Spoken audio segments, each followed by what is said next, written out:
cada vez mais o mundo se urbaniza, né? E o Brasil também, né?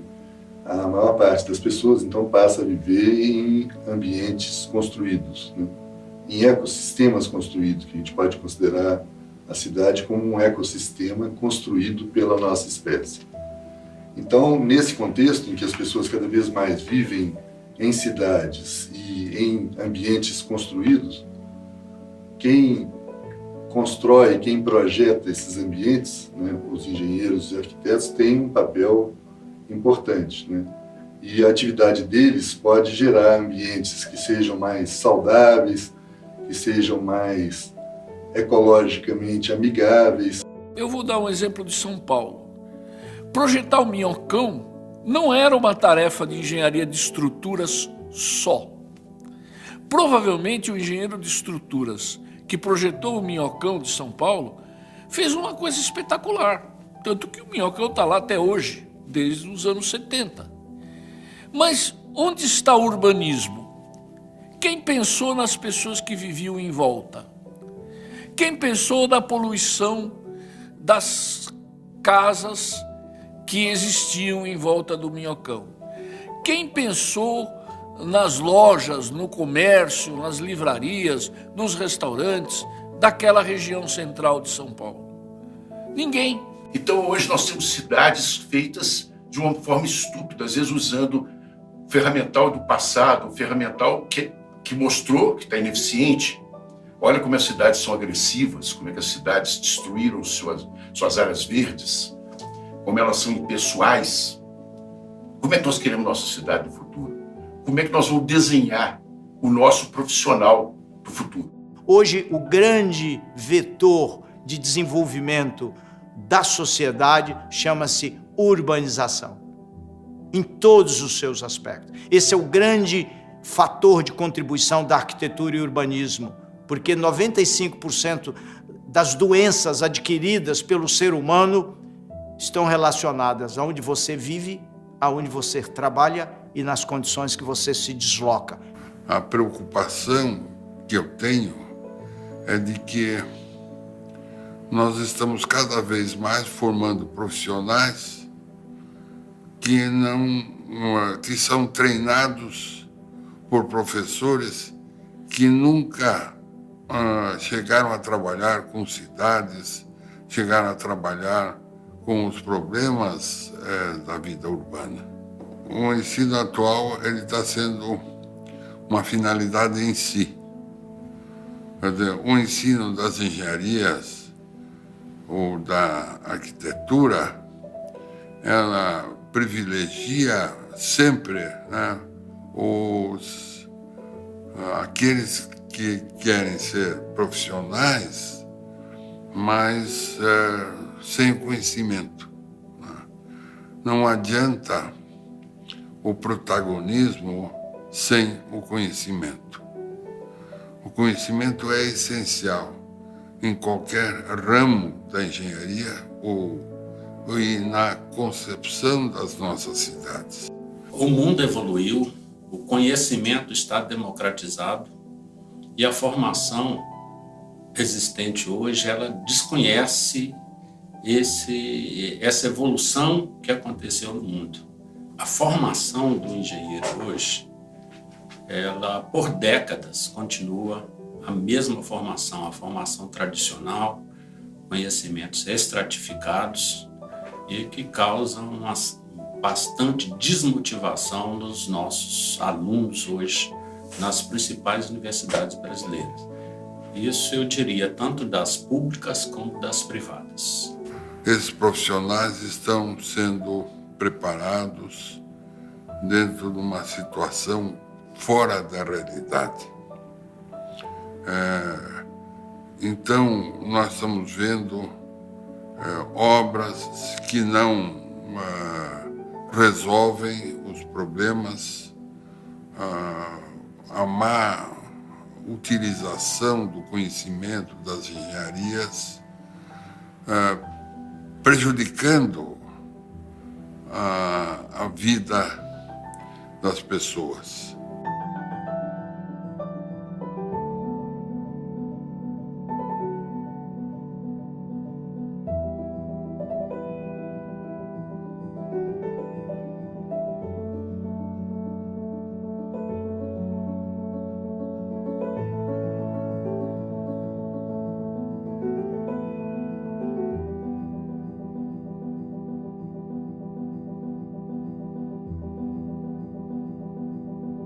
A situação do Brasil hoje é a anti-engenharia, porque não se pode ter uma má formação de engenharia, onde engenharia, por princípio, tem que ser bem projetado, bem executado, de qualidade, a custo acessível.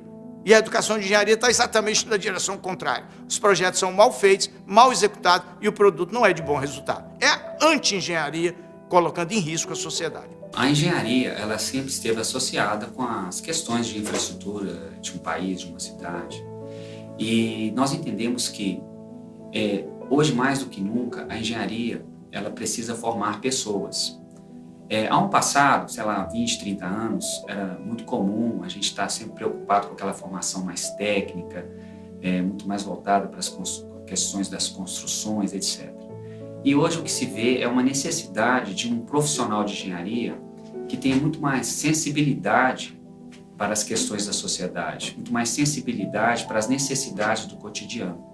Então as escolas de engenharia, elas se encontram agora com um grande desafio, porque numa mesma carga horária, como que a gente faz para formar um engenheiro de qualidade, que tenha conhecimentos técnicos, mas que tenha também agregado à sua formação as questões do comportamento. Essencial na formação do engenheiro, isso é bastante propalado hoje em dia, essa conscientização da sustentabilidade do meio ambiente, do caráter social da formação, para que engenheiros, na sua inovação, ele realmente agregue não só a tecnologia, mas todos esses aspectos da melhoria de vida da sociedade.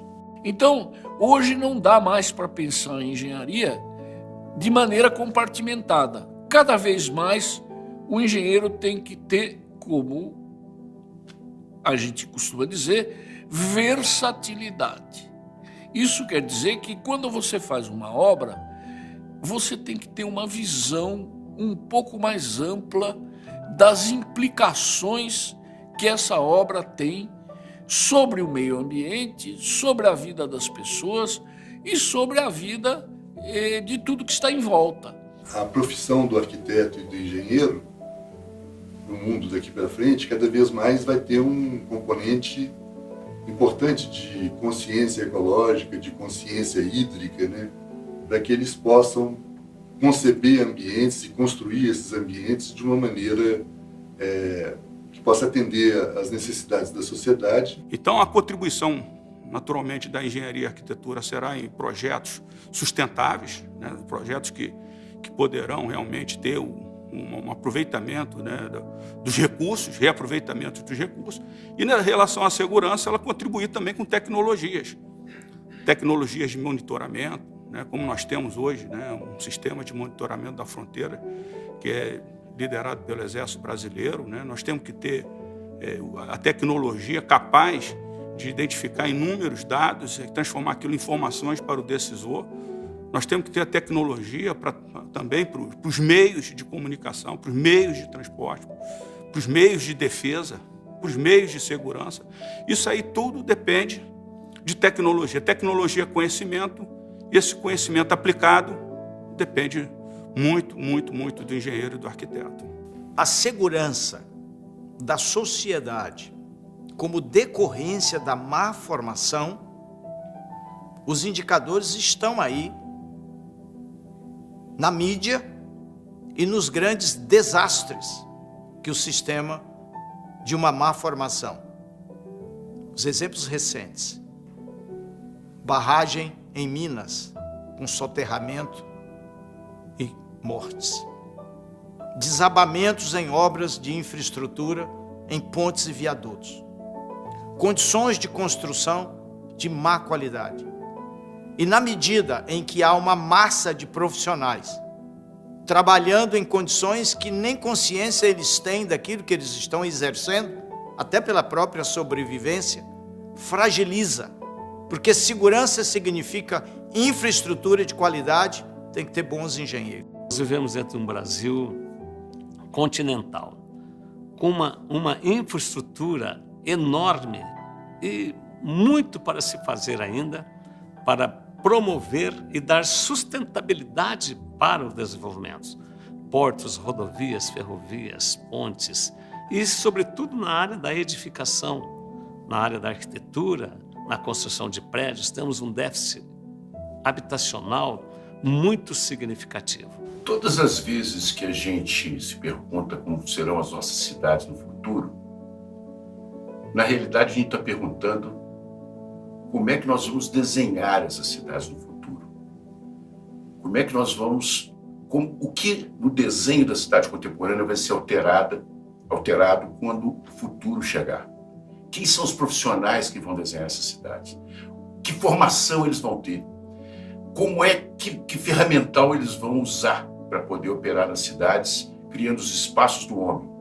Na realidade, o arquiteto é o construtor dos espaços do homem. Eu vejo que existe uma certa defasagem, um certo gap entre o que são as necessidades desse mundo em transformação que a gente está vivendo hoje, né? Uma transformação muito acelerada, né? E uma urbanização também muito acelerada, e aquilo que as universidades, as escolas têm proporcionado aos estudantes, aos jovens na sua formação, né? Então, parece que superar esse gap, essa distância que existe, né, é uma coisa importante para poder preparar as pessoas para darem respostas para esse mundo novo aí que a gente está vivenciando. O mundo nunca precisou tanto do arquiteto, do urbanista. Nunca. Por quê? Porque nós vamos ter que reinventar o mundo. O mundo que nós vivemos, ele não tá dando certo, ele não está conseguindo conter a população, conter as demandas, permitir que as pessoas vivam em harmonia. Não está ocorrendo isso. Então nós teremos que ser inventor desse novo tempo. Como é que esse novo tempo vem? Ele vem com coisas que nós deixamos no passado equivocadamente, com as ferramentas contemporâneas que nós temos para aplicar. Então nós vamos ter que fazer um trabalho de misturar tempos, somar pessoas, somar experiências, somar cabeças, somar sensibilidades. À medida em que as construções e as cidades são pouco eficientes do ponto de vista hídrico, desperdiçam recursos naturais, né, e são mal resolvidas, né, isso traz um custo também, tanto para a segurança das pessoas, como também para a qualidade de vida, né? Então, hoje nós estamos dizendo que nós não queremos mais isso, nós não queremos mais matar nossos rios, nós não queremos mais fazer uma cidade gelada, fria, mecânica, nós queremos cidade de gente se encontrar, onde a gentileza ocorra, onde a gente possa ser amigo do outro, onde a gente possa caminhar. A formação da engenharia brasileira, ela carece hoje de uma ação imediata de recuperação do sistema. Nós temos um sistema de educação de engenharia no Brasil doente. 80% de má qualidade. Nós só temos 20% aproveitável pela indústria nacional. Na verdade, você tem no Brasil uma elite intelectual muito forte, que acaba nem se colocando no mercado brasileiro, muitos acabam indo embora, cursar universidades no exterior, ou cursar aqui e trabalhar no exterior, ou coisas do gênero, e uma grande parte da população com pouquíssimo acesso aos meios de aprendizado. Está na hora de falar de uma outra engenharia, uma engenharia do mundo real, uma engenharia que tem a ver com o fazer, que tem a ver com o engenho, que tem a ver com engenhosidade.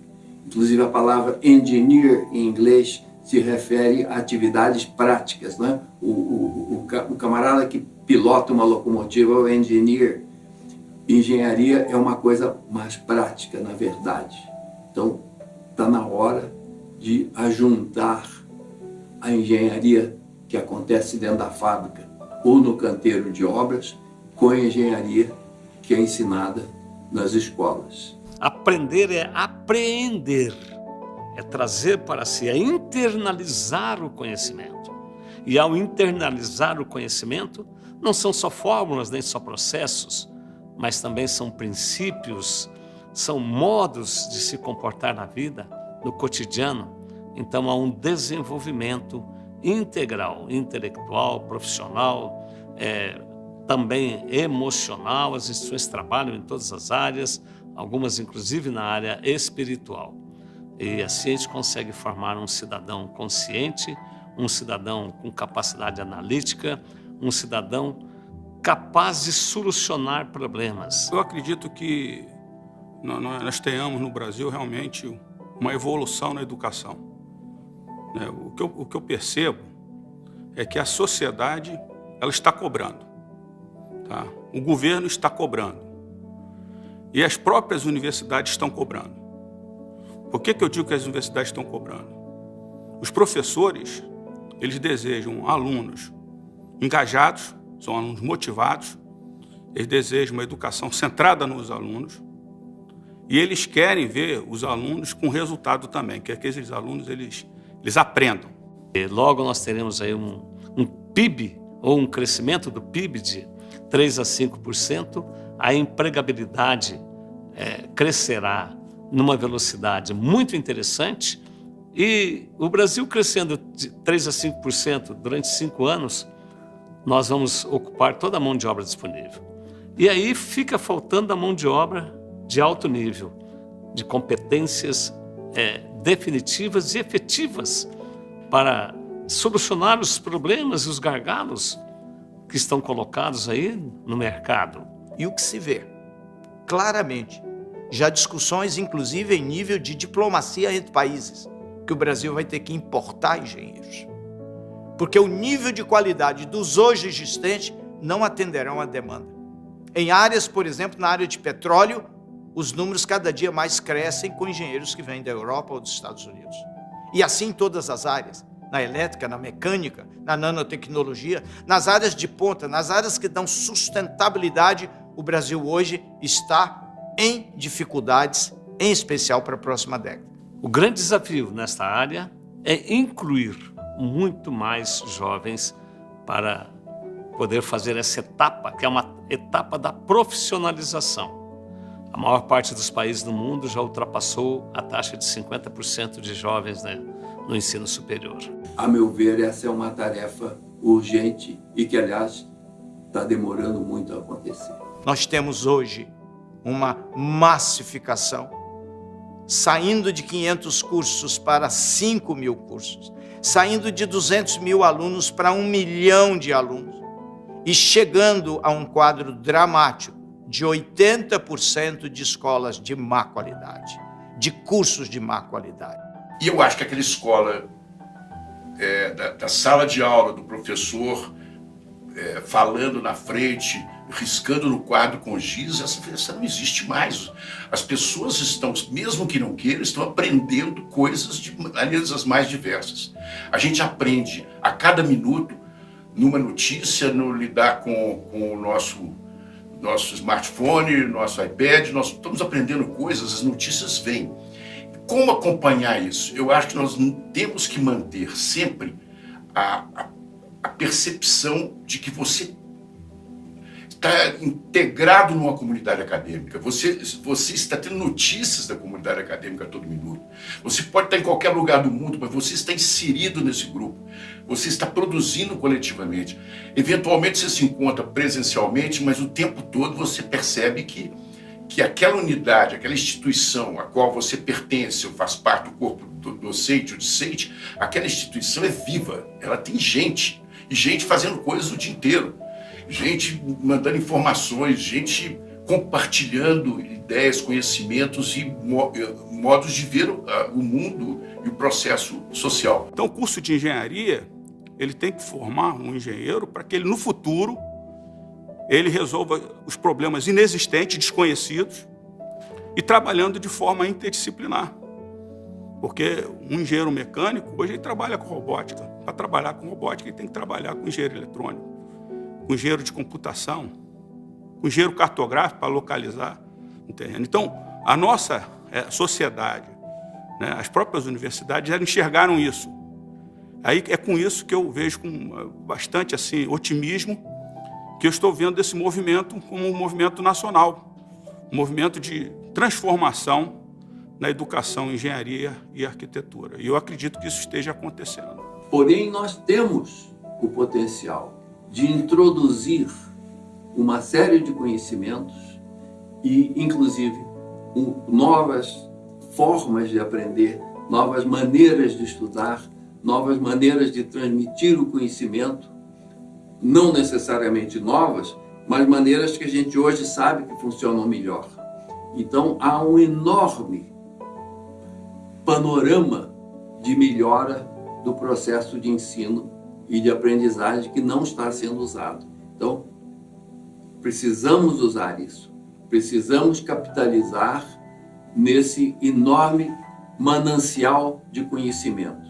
Quando comparo essa geração de alunos com a minha própria geração, eu me formei em engenharia em 1989, muitas das vezes naquela época nós ficamos satisfeitos com a realização das etapas do curso, né? E ao final você recebia um diploma.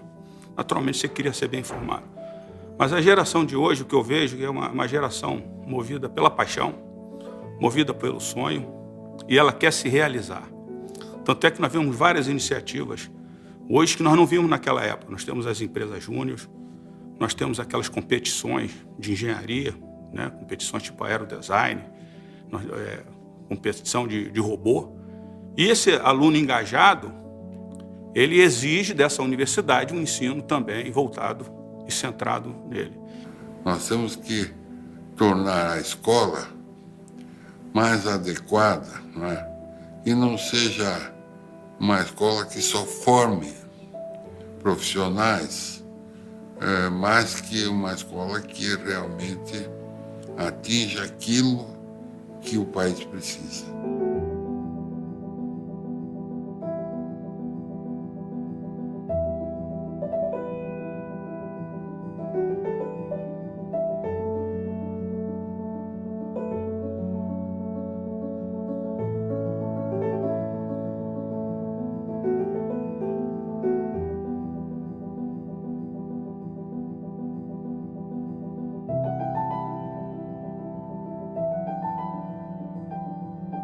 Nós estamos falando de tecnologia, nós estamos falando de mudança na abordagem pedagógica, mas eu acredito que o vetor assim, principal, que seria a coluna vertebral, são os valores.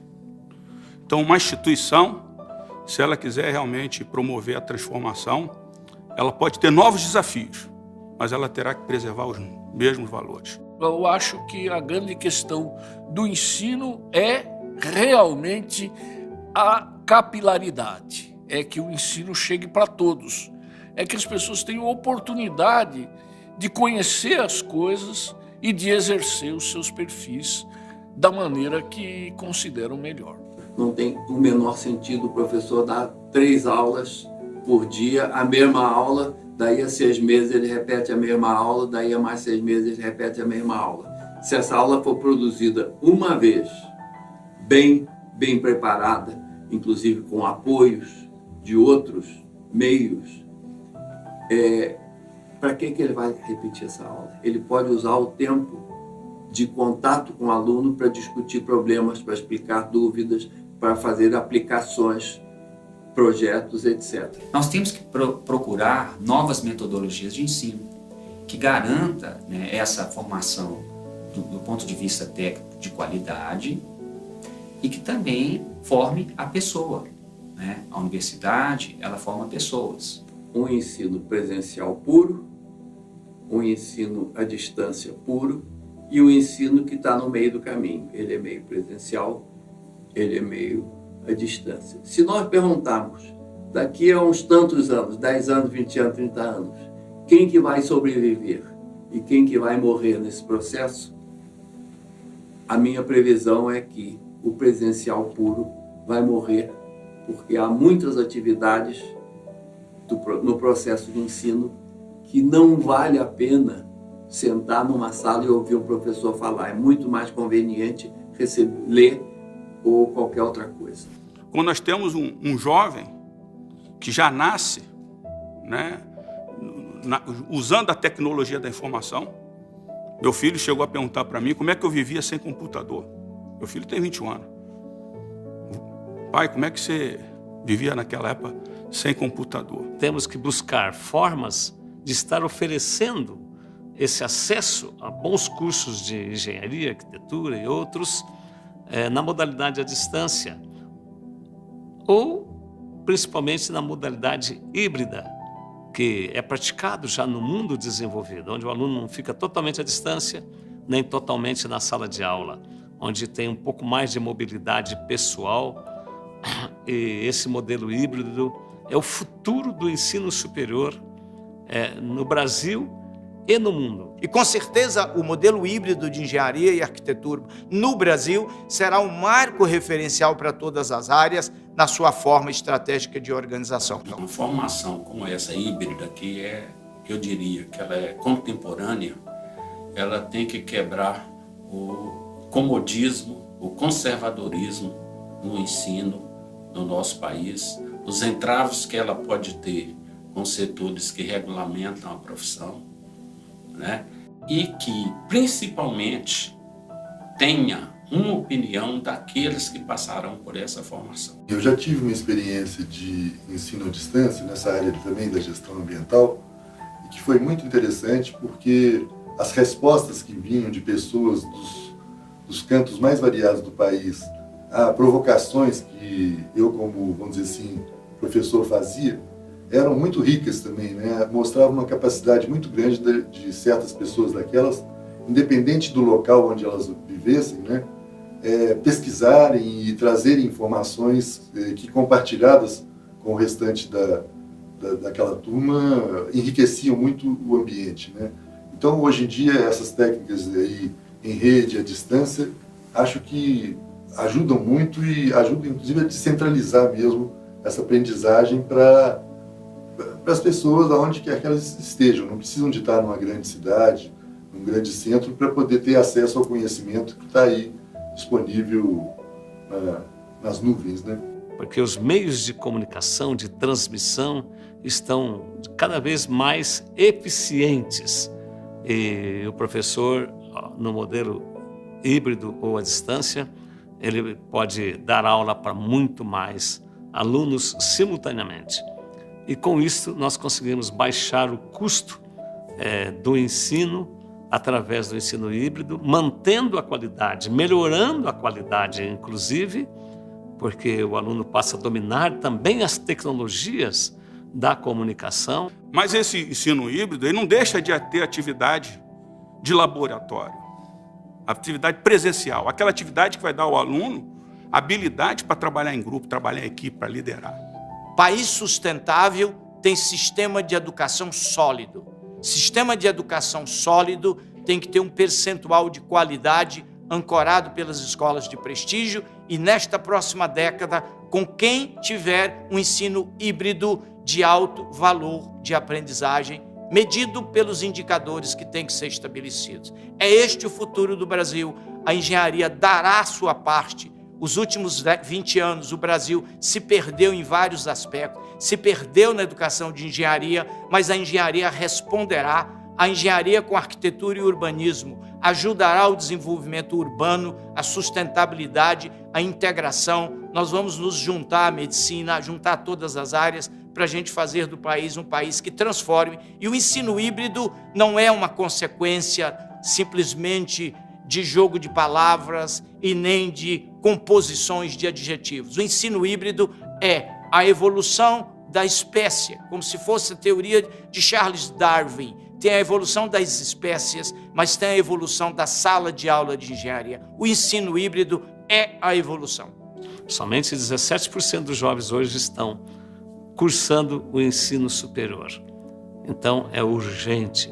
Temos que ampliar o acesso, temos que buscar meios para que muito mais jovens possam participar desse processo de desenvolvimento. O pensador japonês Daihatsu Ikeda diz que o conhecimento engrandece a alma, lapida o caráter humano e induz a paz.